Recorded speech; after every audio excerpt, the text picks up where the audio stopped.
I was kind of relieved that there were no drug therapies or surgeries available to fix the problem. But then I was very frustrated.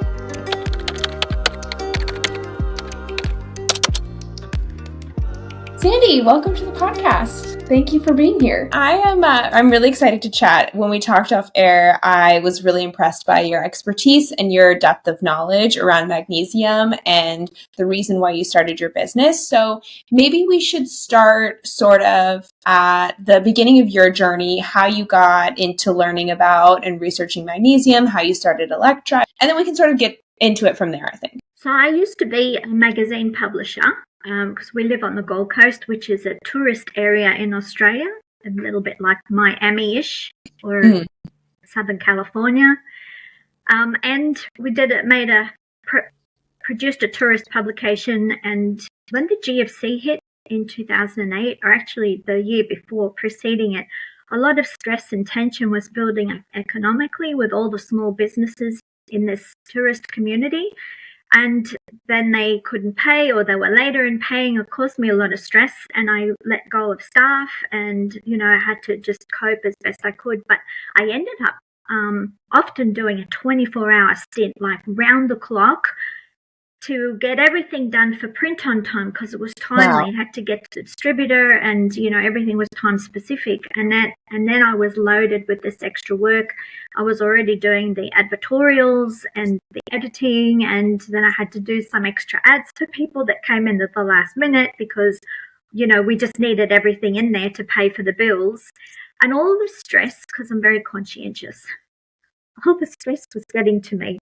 Yeah. And I was eating a fresh, healthy, organic food diet, and I was eating a handful of supplements from the health food store. I rattled when I walk. I thought I was doing all the right things, and yet I was starting to develop really severe, what I didn't know at the time were magnesium deficiency symptoms. So when you have very low, critically low magnesium, it affects the heart rhythm, because it's about the electrical system. And so I was getting very breathless, and I felt like my heart was like trembling or putting. So the feeling was a bit like if you're in a car that hasn't been properly tuned and you're idling at the traffic lights, and it kind of does this kind of stutter. And at any moment you think it's going to just conk out, right? That's the feeling I was getting with my heart. Like at any moment it could stop. I felt really stressed by it, like fearful. Yeah. And so that didn't make it any better, being afraid of what was happening. Anyway, one day the arrhythmias were getting worse, and they rushed me to the hospital thinking I was having a heart attack. Oh my God. I went through all the testing and processes, and the cardiologist finally said, well, your heart muscle's fine. It's got no abnormalities, and you've got no blockages in your arteries. He said, you've just got a little twitch in the left ventricle of your heart muscle, kind of like a twitch in the eye or a cramp in the leg. Just a muscle thing. He said, put up with it like everyone else. He said, you'd be amazed how many people have this issue. Oh my goodness. I was kind of relieved that there were no drug therapies or surgeries available to fix the problem. But then I was very frustrated, because I didn't understand what was going on still. And I certainly didn't want to put up with it. So I did a lot of research. I have a Bachelor of Arts degree in a different area, but to fix my own issues, I had to do research in the area of what's causing the heart arrhythmias. So I ordered in a lot of books that had been written. All roads lead to Rome, and everything to do with the heart seemed to be indicating magnesium deficiency. So I ordered magnesium chloride flakes in after reading all the literature, because I read that bathing in magnesium could help soothe the nervous system and calm everything down, and it's very good for the heart. So I did that. There were no magnesium chloride flakes, salt flakes, anywhere in Australia to buy at the time. That was 2008. And lo and behold, even within the first few weeks, everything was calming down. I would do, probably 3 soaks a week. Okay. And that I started to feel better and better. And then I thought, this is a good opportunity, because if I'm solving my own issue, I remember the cardiologist saying, you'd be amazed how many people have this problem. I was just going to say that. Yeah, maybe I've got an alternative to this publication business, which is totally reliant on the little businesses in our tourist region that weren't getting enough cash flow because the tourists weren't coming because the financial system was crashing. So I thought, I wonder. So I started to explore opportunities, and I ordered, it took me about half a year of research to really find a good source. Bringing it in from Europe was way too expensive, with being on the other side of the planet. And also European products tend to be quite expensive to start with. So I did find a Southeast Asian source from the Tibetan Plateau, 3,000 meters above sea level. Had them lab tested to 10 parts per billion, no mercury, no lead, beauty, beautiful, clean, food-grade magnesium chloride, also with 2% of other sea trace minerals. So mountain minerals, beautiful, pristine salts.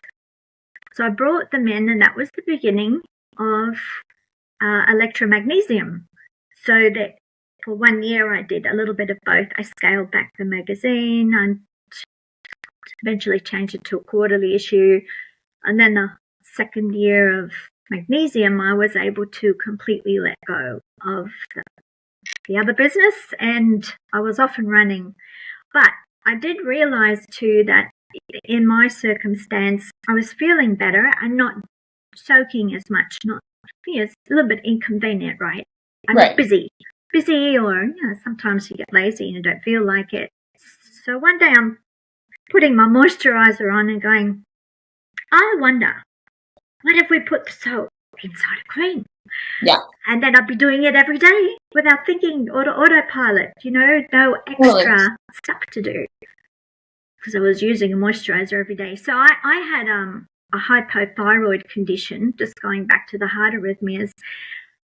It was connected with hypothyroidism, and your thyroid is also severely affected, thyroid and adrenals, when you're under excessive stress. Mm-hmm. Stress causes huge magnesium dumping. The body just dumps it. You pee it out faster. Right. Any kind of stress. So shift work or not getting sleep when you should be sleeping, a physical stress, emotional stress, temperatures, too hot, too cold. You can name any kind of stress. You will churn through a lot more magnesium during those times of stress. So people under chronic stress are obviously constantly losing it at high levels. And so for me and my genetic predisposition, it affected my thyroid. And so that affects digestion, which means it's hard to extract the nutrients out of the food you do eat, even if you think you're eating good food. And certainly the tablets and powders I was taking were going practically nowhere, except in the toilet, because my stomach acid wasn't working. That's what happens when you have hypothyroid condition. You're not making enough stomach acid. And also when magnesium is low, because magnesium is a big component, an important component in the production of stomach acid. And so the whole digestive system is then affected, because if you're not digesting the food properly right up at the stomach, you can get reflux. You can get, the food stays in there too long. It's slower to digest. You get slow motility. It starts to cause gases and gets stuck in the pipes of the digestive system, as you can get constipated, and it can go the other way. Eventually, the people lose a lot of their gut lining from the acids that are created. They can get leaky gut. It can turn into excessive diarrhea. It can go, any direction, but the whole gut dysbiosis really starts at the stomach area. And so finding another alternative, which is oral, is often not the solution for someone like me, and there are many someone like me's out there, because we need to find another way to get the important nutrients that we need without having to digest it. Anyway, you can actually inject magnesium, and hospitals do have a pharmaceutical grade magnesium chloride, which is an injectable. that they fall back on in a real emergency like a cardiac arrest. They can immediately relax the heart muscle if they inject magnesium in that very acute phase.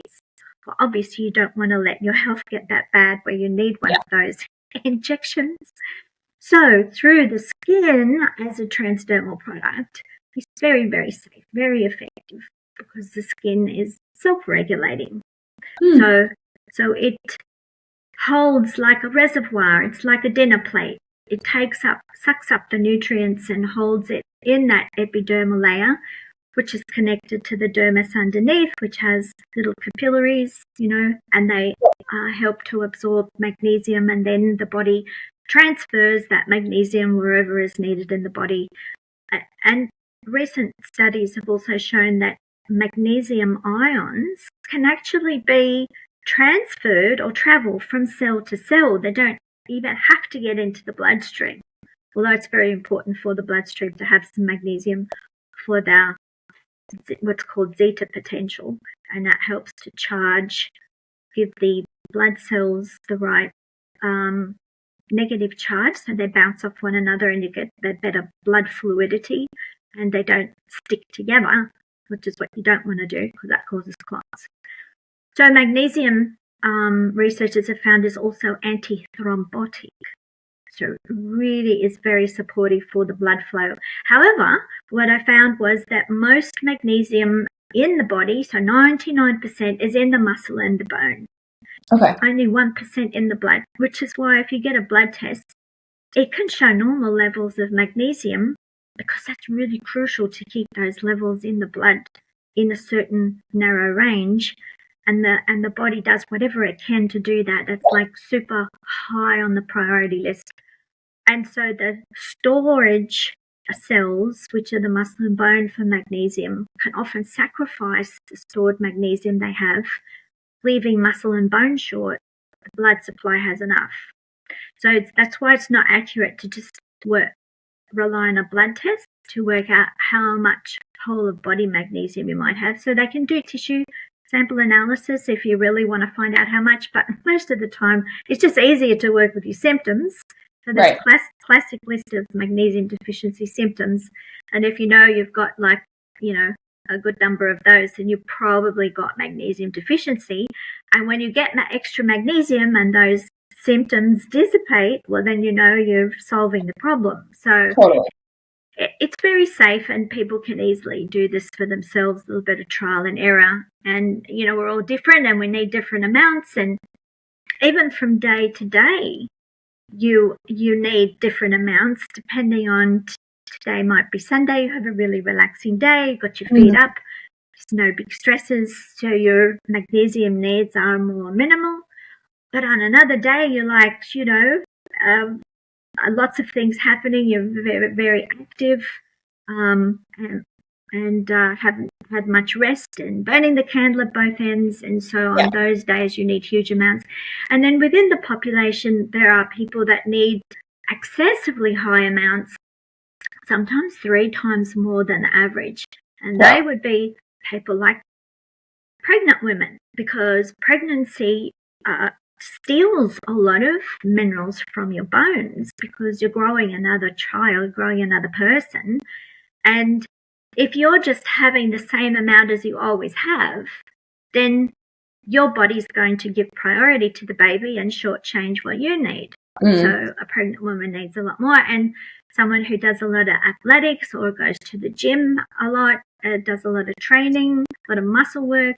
So even those people who are taking on board a lot of protein drinks to try and build muscle, a lot of the time they don't put enough magnesium in there. They can't put too much because a lot of magnesium can work like a laxative, and you don't want the weightlifters to have an accident in the middle of pushing their weights. That would be embarrassing at the gym for sure. Yeah, this is one of the drawbacks of trying to get large amounts of magnesium into the body orally. And in fact, there are now a number of studies with magnesium water where they added magnesium to water and titrated it upwards, like a little bit more and a little bit more. They were trying to work out tolerance levels. So they worked out when magnesium is in a concentration which is normal for spring water, and that's about 30 to 130 milligram per litre in the range of spring waters that they surveyed, that drinking the spring water gave you optimal absorption of magnesium across the gut wall to the interior of the body. Yeah, and so in the surface waters, you mostly get the magnesium salts, the magnesium chloride, and magnesium sulfate's also a type of magnesium salt. And, you know, if pinch comes to shove and you need some kind of magnesium, you can fall back on that. However, the sulfate component of magnesium sulfate, that's Epsom salts, can irritate skin barriers and membranes because it breaks up the fatty particles into smaller pieces. So you can end up, if you have Epsom salt baths a lot, with dry, itchy skin because it's removing that surface, the fatty layer that protects the skin. That makes sense. But magnesium chloride doesn't. It's very nurturing of the skin. It has a lot of superior qualities and also more elemental magnesium as well. Compared to Epsom salts. That's why you don't quite need as much to get the same amount of magnesium. But the salts are definitely better because magnesium chloride salt is 100% water soluble. Now, the reason you can absorb it through the skin is because of the solubility and also because cells love magnesium chloride. So inside cells, the most dominant common electrolytes are potassium, then magnesium, and chloride. So magnesium chloride dissolved is already in the right form to get inside cells without needing any further digestion. Oh, that's great. So people always ask me, well, what's the difference? I'm taking tablets and powders. I said, well, are you getting rid of your cramps? Do you still have restless legs? And they go, well, yeah, but the doctor said that may be a problem with the digestion, right? Yeah. You're putting it in your mouth and swallowing it, but is it actually making through to the interior of the body and getting into cells? That is the number one question. So when you take magnesium tablets and powders, there are other types of magnesium compounds. For instance, magnesium is chelated sometimes with amino acids, and that can be a magnesium glycinate and magnesium taurate. And some of these magnesium tablets and powders can actually be quite good because we need glycine and we need taurine and we need those amino acids that it's joined up with. But then you can't get, and you use that up, but then you can't get still a lot of magnesium out of it because your stomach has to pull it apart. You have to have enough stomach acid. And remember, if you've got an issue with the thyroid, you're not making enough stomach acid. So you have to pull those elements apart through digestion. And then the body has to join that magnesium ion up with the chloride for cellular access. So it ends up being a magnesium salt through the process of digestion anyway, but it takes a lot of extra time and effort and energy, and then you can't get high amounts across the gut wall. So remember those experiments with the magnesium drinking water. As they put more and more magnesium concentration in, less and less was getting across the gut wall and more was being expelled in the toilet, The digestive system was just going, too much, can't get it across. So the summary and the conclusions of these experiments were, it's best to have a lower concentration, similar to spring water, regularly in your drinking water, and just drink it all day long. And then you can get an optimal absorption, an optimal amount of oral magnesium that way. But for instance, if you were, let's say you got in that drinking water and you drank 3 liters over 24 hours, you got maybe 250 milligram of magnesium gradually over the time, almost all of that would make it through. But if you took that all in one bolus, in one hit, then most of that would be expelled because concentration in that one-time drink would be too high.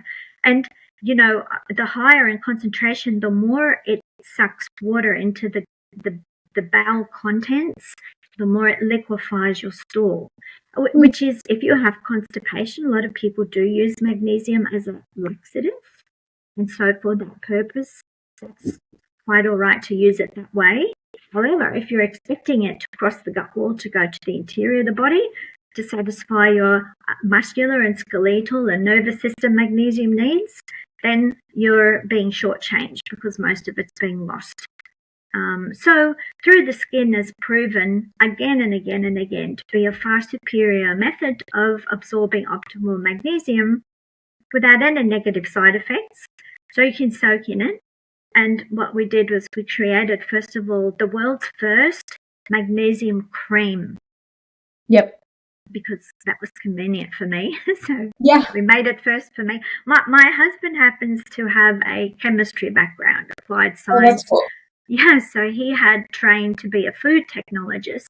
I sent him down to Sydney to do an extra course in cosmetic chemistry so that he could develop this, because the other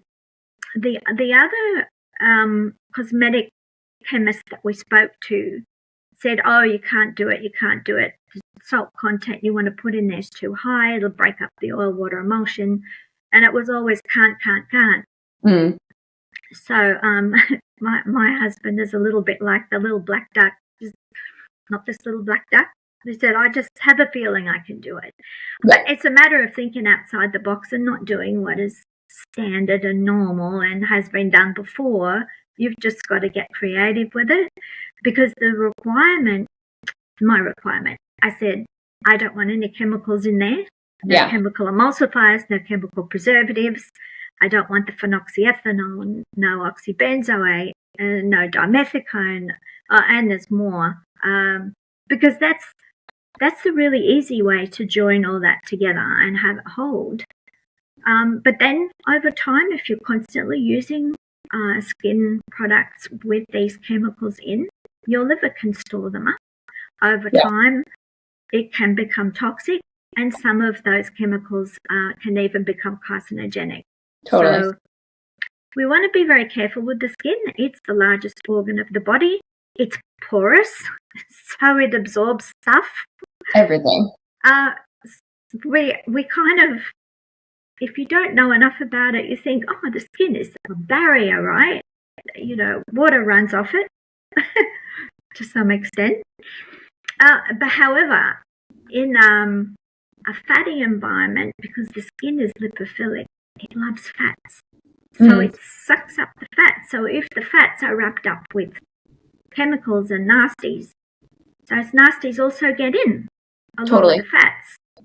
So we avoided the nasties, and we just had the good guys, the magnesium ions and all the other plant nutrients. We loaded up our cream with lots and lots of plant extracts and just really supportive skin ingredients, just really packed full of nutrition, antioxidants, you name it.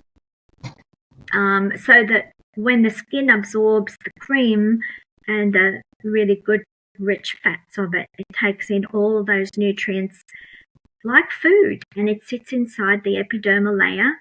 The fats help protect the skin from moisture loss. So it's a super good moisturizer, very, very good anti-aging properties.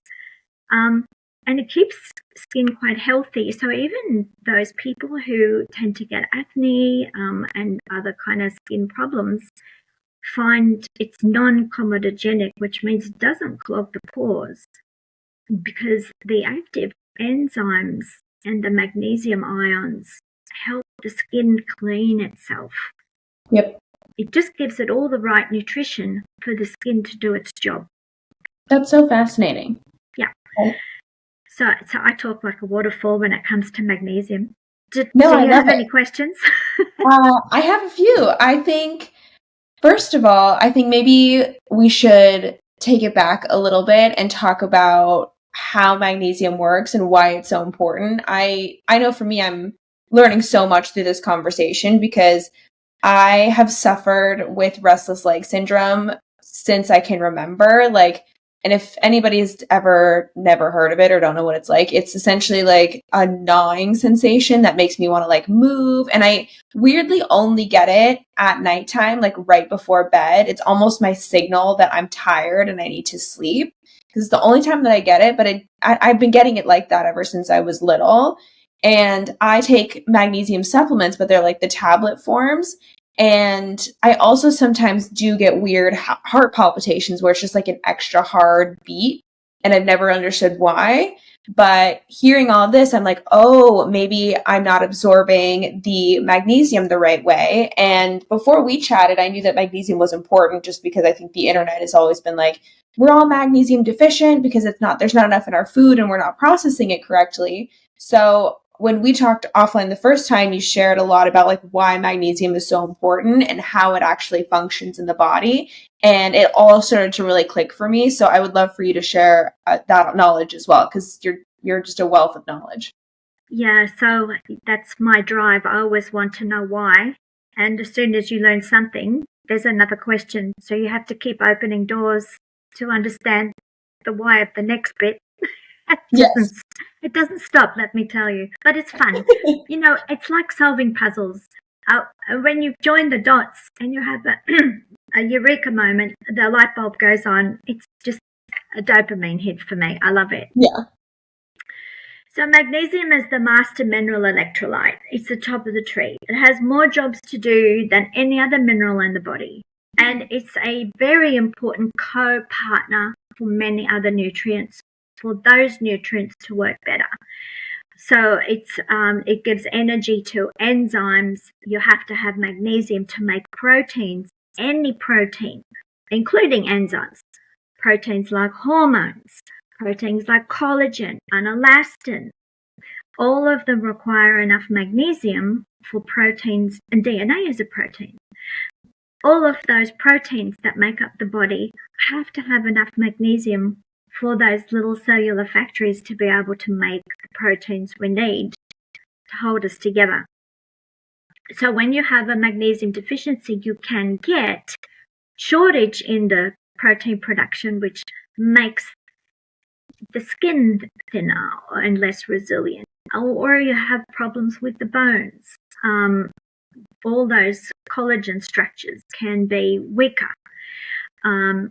You can have issues with the electrical system, and that's because magnesium is central to metabolism.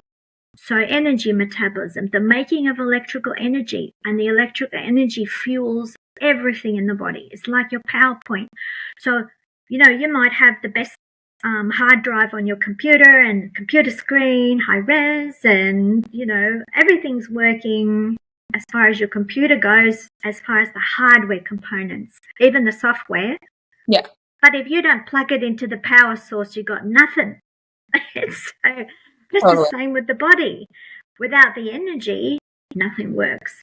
So a lot of us are walking around with magnesium deficiency, and it's like computer safe mode. It's sort of working, but not optimally.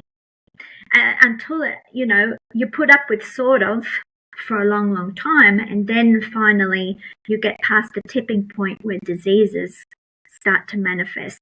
And you can get a whole range of metabolic diseases.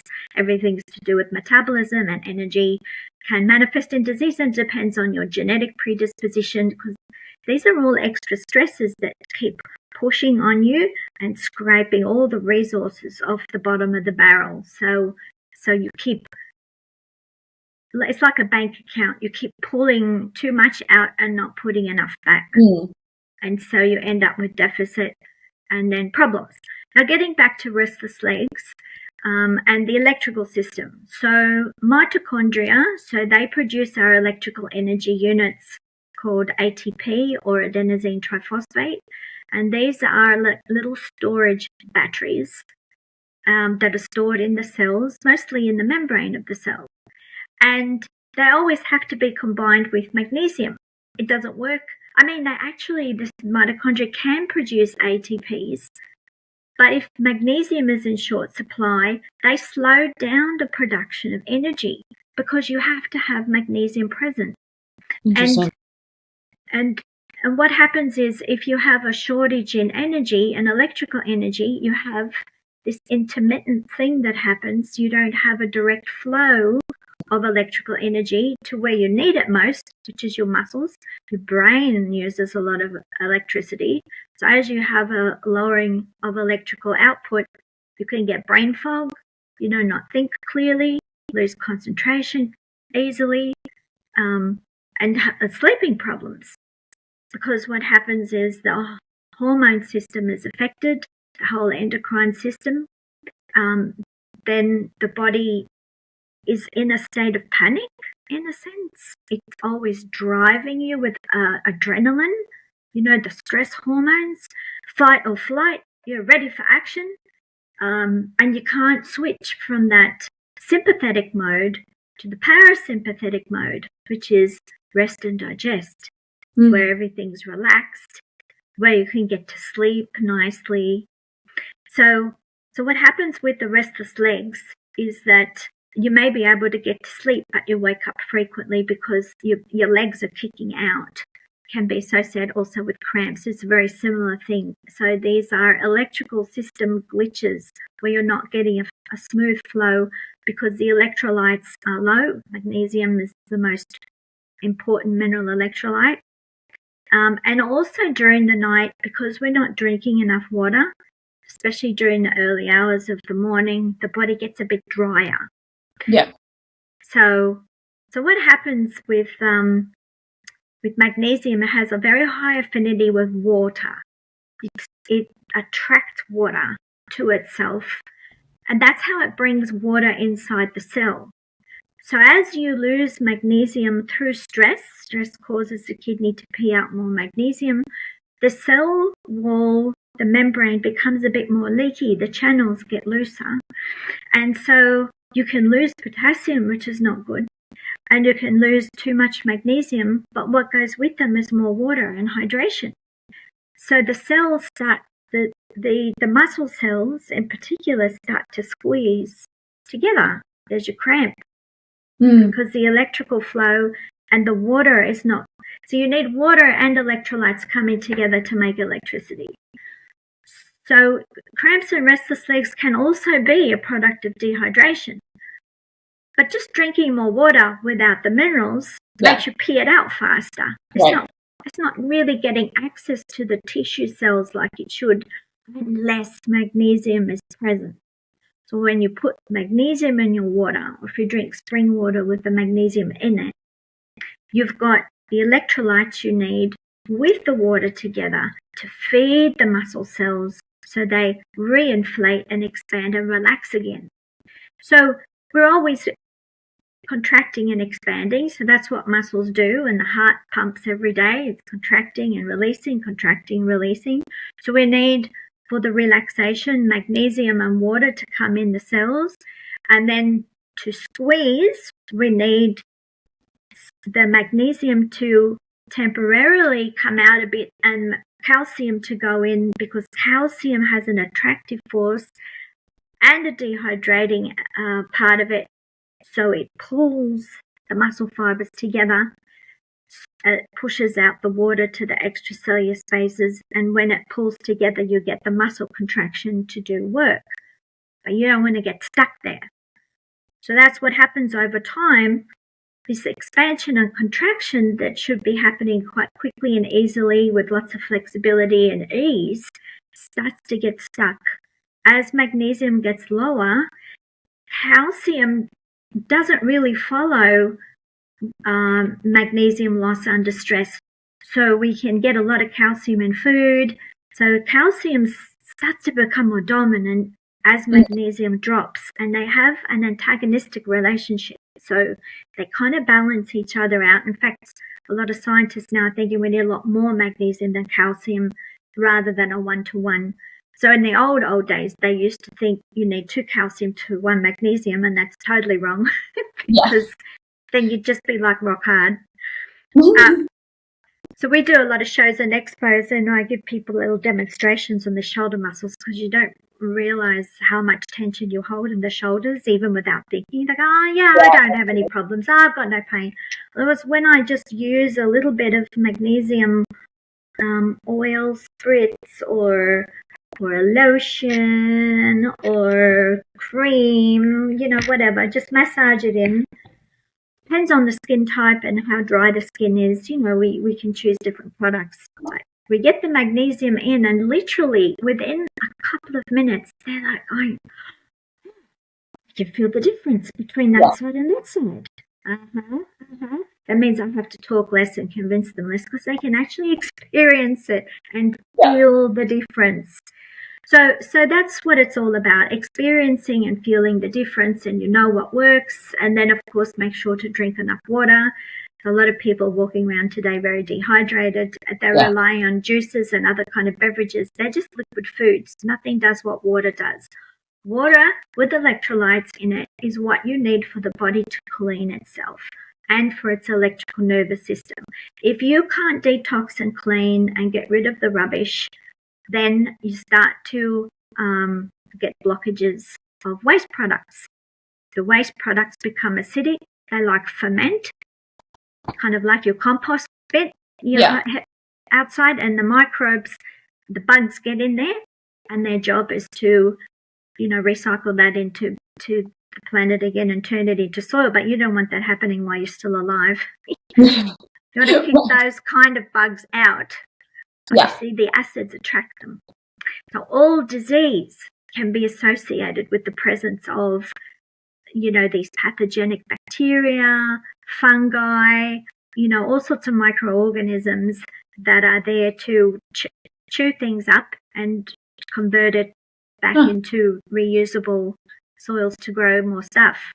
But in an alive, vibrant, healthy system with good electrical output and hydration and minerals, you keep a charge at the cellular level of a little bit alkaline. So 7, like the blood, 7.3, 7.4 is a nice alkaline charge, where the blood vessels with that negative charge on the surface bounce off one another, and it's a beautiful fluidity. It gives the blood cell a good surface area so that it can absorb and deliver lots of nutrients and oxygen, because what you don't want is a positive charge. So that moves into the acidic range, where they start to attract and clump together, and eventually they can form a thrombus, so clot, like lumps, and that then obstructs the blood flow. So you can get strokes. Or if you haven't addressed the blood pH enough, calcium can be attracted to the walls of the arteries. And over time, the arterial fine muscles inside the lining of the vessels can get stiffer, just like you've got stiff muscles in your legs. You get stiff muscles in the vessels, in the arteries and the veins. And that means that they can't expand and contract like they should. And blood pressure builds up because it's like a dry hose, and you're trying to force water through it and it's not moving. That pushes the pressure up. So, and what causes the calcium to be attracted to sites of injury? So exposure to too much acid causes injury to cells. What attracts the calcium is that pH, that lower pH, because calcium is used in the body as an alkalizing mineral when other kind of alkalizers are not available. Maybe you're not producing enough bicarb soda, that might be an issue with pancreas, in which case you can take extra bicarb soda as a supplement. And more antioxidants, lemon juice and apple cider vinegar in your salads, and things that help the cells clean and detox and move back into that alkaline pH, then means the body doesn't need to pull calcium out of the bones, because it can get stuck in those soft tissue. It's stuck in the muscle cells, in the vessels. So, cramps and restless legs are just the surface of it all. But the longer you put up with that stuff, the worse the condition of magnesium deficiency can get, and the closer you get to diseases. and they include diseases like diabetes. Yeah. Because there's a direct relationship between diabetes and magnesium deficiency. Direct. And the reason is the metabolism. So the less magnesium the body has and the less oxygen, because, the less magnesium means it tends to become more acidic. That means that the cells can't make electricity using oxygen because you can't dissolve oxygen in an acidic environment. So you can't get oxygen into the cells to burn fat. But you can burn sugars anaerobically without oxygen. So then you switch from fat burning to sugar burning, and then you become reliant on sugar burning. It's the only way to get your energy. But that produces a lot more acid, so it's a downward spiral. Right. So the lower the magnesium, the higher the sugar sensitivity, the less we can deal with carbs, especially processed carbs and sugars. Yeah. And the higher the magnesium to optimal levels, the less risk of diabetes, because we become more capable of handling the carbohydrates and the sugars, because we're mostly burning fats. That's why keto diets work so well with people who have sugar sensitivity, because they're like forcing the body to move back to fat burning, but they also need a lot of magnesium, drink a lot of water. You need water, magnesium, oxygen, or you get oxygen from exercise, so you need to move that body. Don't sit in front of the TV, in a sedentary lifestyle. You're in the office all day, you come home and you sit down and you sit down and you sit down everywhere. And, without pushing the body and exercising the muscles and getting that squeezing and contraction and breathing, getting oxygen into the lungs, you're not pushing oxygen into the body to get that really beautiful fat-burning metabolism. And that helps the body a lot, because we're not then producing as much. We're still producing waste byproducts, but the body is much more able to deal with it and detox. Rather than saving it up inside fat cells, because that then is related to insulin resistance. And this is interesting, because if the body can't detox and it builds up too many free radicals inside the cells, those free radicals can kill mitochondria. So what the cell does is it stops absorbing or letting in through the channels the insulin, the glucose, the magnesium, because it's trying to inhibit metabolism. It's trying to cut down metabolism, because more metabolism is going to cause more waste products to be produced, and there's no way to get rid of it. The stuff you had before, the garbage is building up, right? Yeah. So until you reverse that and start to help the body, support the body to clean itself better, drink more water, have the electrolytes, avoid the processed foods, the chemicals. There are many chemicals that block magnesium. Fluoride, for instance, is a halogen that has a chemical affinity with magnesium. So most of the fluoride toxicity side effects are the same as magnesium deficiency. The same, because it locks up your magnesium. It robs it from your body. Yeah. So, your magnesium, if you have a lot of it, can counterbalance that and protect you in a sense from fluoride exposures, because we don't always know where we're getting it. You might be having a nice cappuccino in a cafe and they've used fluoridated tap water to make that coffee. Right. It's endemic in the food supply now. In any food that's made using tap water with fluoride in it, it can make its way. They call this the halo effect. It's amplified then in the food supply, in juices, in reconstituted juices, like a number of ways. And if children, for instance, I've noted they drink a lot of juice with the fluoride in it, they get the fluorosis, the white flecks in the teeth, because children are very sensitive. They're much more sensitive to fluoride, because everything is finer and more tuned and more vulnerable. Sure. And it affects how the brain works. Like, it dumbs everything down, because your whole endocrine system, the metabolism drops. Metabolism for the brain. The brain needs a lot of electrolytes and water, and it can't afford to have those resources stolen. because then you start to rob everything. So, it's never just one thing that causes a health problem. But I can honestly tell you I've found magnesium to be one of the most, if not the most important factor contributing to most diseases out there, because it comes right down to metabolism in the mitochondria, inside cells. Our whole power supply is affected. So you can pick anything in the body that's not working like it should, and you can trace it back to, it also is magnesium deficiency. And then, you get side effects and you get a domino effect. It's like the trunk of the tree. Magnesium is the trunk of the tree, and then it affects all the branches.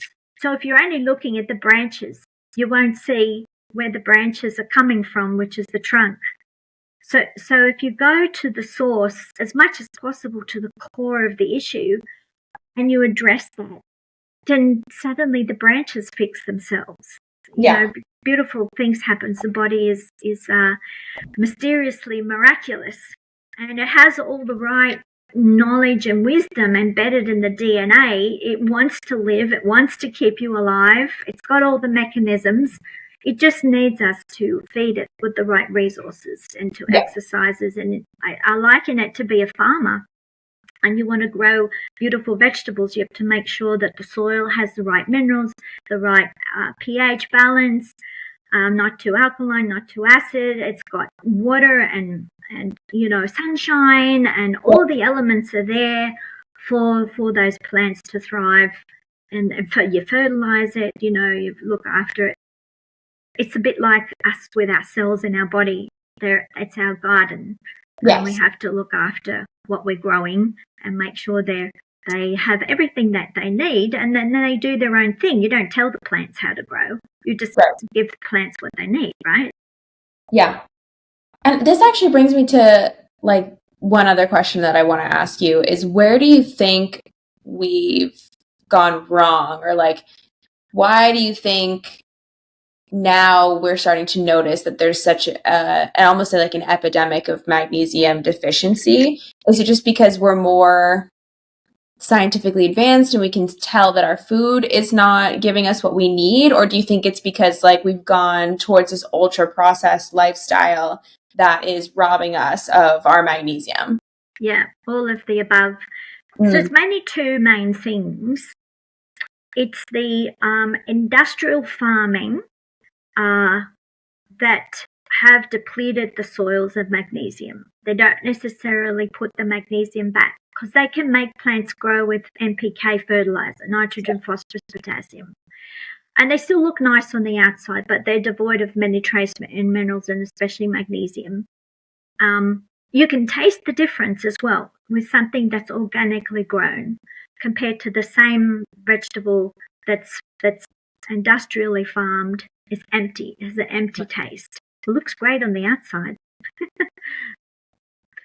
So you don't judge it by its appearance. Sometimes your organic fruit or vegetable can be a little bit gnarled or misshapen, but it tastes great. Who cares if my potato looks weird? Not me. Got all the minerals in it. That's all that counts. Yeah. So, and the other thing is the stress levels. As I mentioned before, we pee out excessive magnesium under stress. We lose it from our magnesium bank account, and we can't often put it back with food alone. Yeah. And so it's being robbed twice.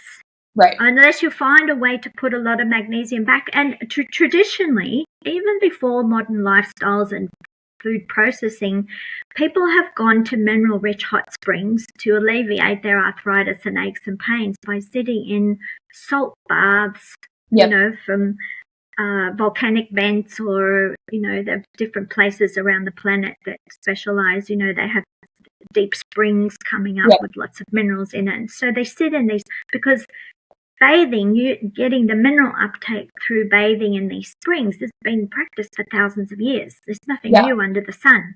And people they do this regularly. It's like a pilgrimage to keep their youth, to stay younger longer, to prevent premature aging. Because as we get older, the digestive system doesn't work very well. Things start to not work optimally. And so, but if you can absorb it through the skin, you've got a head start. You can like delay that aging process. Totally. I did a Japanese onsen the last time I traveled to Kyoto, and I had never done one before, but I was just so exhausted from the trip and my feet hurt so bad from walking all over the city that I was like, I just need to soak in a hot bath and like revive myself. And I wasn't expecting anything crazy. I just thought it was going to be like another bath, but I felt amazing after doing one of those natural hot springs. And so I'm such a firm believer that those are like truly magical. The beauty of soaking is not only that you're getting the magnesium mineral uptake, but your skin is opening up and also releases wastes from the skin, from the lymph system. So the lymphatic system is a protein waste disposal system. So it's got the white fluid if you injure yourself, the lymph fluid. Under your armpits, you have big lymph nodes. So when you perspire, out comes waste products, which then the bacteria feed off, and the bacteria produce smells that are not pleasant. Yeah. That's body odor. It's coming out from the lymph, and it's the way the body has to detox itself through the skin. It's a major, major detox organ. So you can use it. You can use it if you're starting to store up wastes and get clogged pipes. Use more soaking to help your body detox. That lifts the load off the kidney and the liver to do that job. Then they've got less work to do. Then they may not be overloaded because you're compensating with soaking. Perspiring, and when you're exercising, you perspire, you're also getting rid of waste, but you're using the minerals as well. So you make sure you're drinking enough mineral water to put back the minerals in the water that's lost. But that's good also to expel the wastes through the perspiration. That's why infrared saunas work so well, and all sorts of saunas. Anything that makes you perspire is very healthy for the blood circulation, as long as you replace the water and the minerals, because if you don't, you can people who are prone to hypertension with a high level of heat and the perspiration may be too stressful for them. And if they don't drink enough to replace the water and the minerals, it can leave them dehydrated, which can be dangerous because if the blood's dehydrated, it gets thicker. So if you already have a hypertension problem or clotting disease and you introduce an extra level of dehydration, that may be not very good for you. That may exacerbate the problem. So with those people, I recommend to do a little bit more slowly and not so, much at one time. You could do a foot soak, which is very gentle. A tablespoon of magnesium chloride salt flakes in a bucket of hot water and just soak for 20 or 30 minutes. Soak your feet. Because if you've been in Japan, they have those little foot pads that can also draw toxins out overnight while you're sleeping. And the reason is a Japanese therapist explained it to me one day. The gravity pulls a lot of those toxins down into the feet over a day. So your feet tend to have a higher concentration of those waste products. Interesting. And when you're soaking, or you have a medium that can extract and pull that out, using the skin, it just lifts the load off the other system to help you detox. Detox is everything. As we get older, we just have more waste piling up, and so we need to do more work to help the body clean itself better. And that helps the life force, the electrical delivery of energy to work better. And so if everything has the fuel and the electrical energy, it's working better, right? Totally. That makes so much sense. Sandy, this has been a truly fascinating conversation. I've learned so much, and I sincerely appreciate your time and your expertise on this. And I think it's going to be really helpful for a lot of the listeners too. I do too. I hope so. I felt it was my mission, seeing that I was able to fix my own health issues. I felt really appreciative to God, the universe, to actually give me a problem that I had to solve that turned out to be the best thing I've ever done in my life. I feel like I'm on my mission now. Yeah. So I turned lemons into lemonade, although I don't drink lemonade. It's got sugar in it. But you know what I mean. Totally. And so I feel like I'm doing my thing that I'm meant to do, and it's very rewarding. It gives me huge buzz to share this with as many people as possible. And thank you very much for making it possible to talk to a lot more people. Absolutely.